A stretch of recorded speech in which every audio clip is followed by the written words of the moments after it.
Hospitaalli yaadannoo Raas Dastaa Daamxoo waggoottan 94f lammiilee kutaa biyyaa garaagaraa irraa dhufanii fi jiraattota magaalaa Finfinnee dhibee garaagaraan dararamaniif tajaajila yaala fayyaa kennuun lubbuu lammiilee hedduu du'arraa baraareera. Haa ta'u malee hospitaalichi waggoota hanga kana yoo tajaajiles sababa meeshaalee ammayyaa gahaa fi hojii babal'isuu hin hojjetamneef tajaajila umurii isaa madaaluu kennaa hin turre. Tajaajilli hospitaalichaa fi umuriin isaa waliin madaaluu kan jedhan hojii raawwachiisaa olaanaan hospitaalichaa obbo Tashoomaa Hundee kun immoo hojjetaa fi tajaajilamaaf kan hin mijanne ture jedhaniiru. Raas Dastaa kun bara 1924 kan hundeeffame waggoottan 94 kan turedha. Tajaajila waggaa dheeraa fayyaa irratti haa kennu malee babal'insi hospitaalichaa baay'ee babal'achaa hin turre.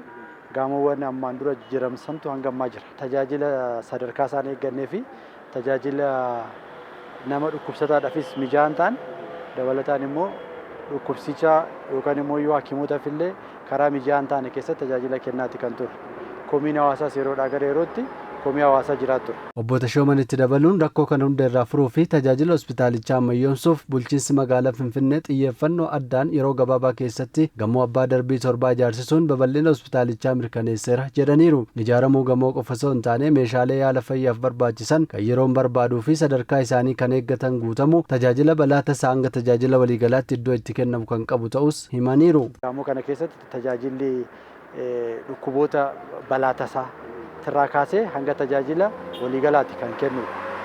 Kana keessatti tajaajilli isaa kennu kana keessatti meeshaalee ammayyaa adda addaati kan keessatti gurmaa'ee jiru. Akka fakkeenyatti kaasuudhaaf dhukkuboota qulqulleessanii addaan baasuudhaaf maashinni MRI jedhamu ni jira.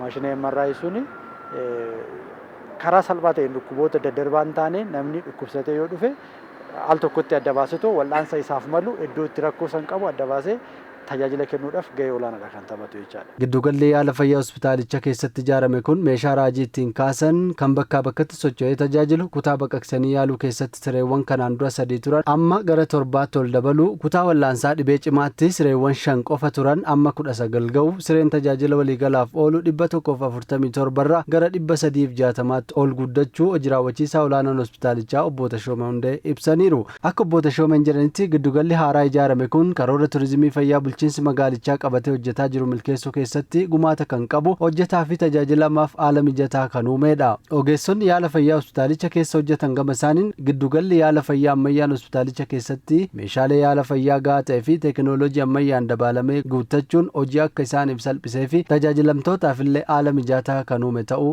dubbataniiru.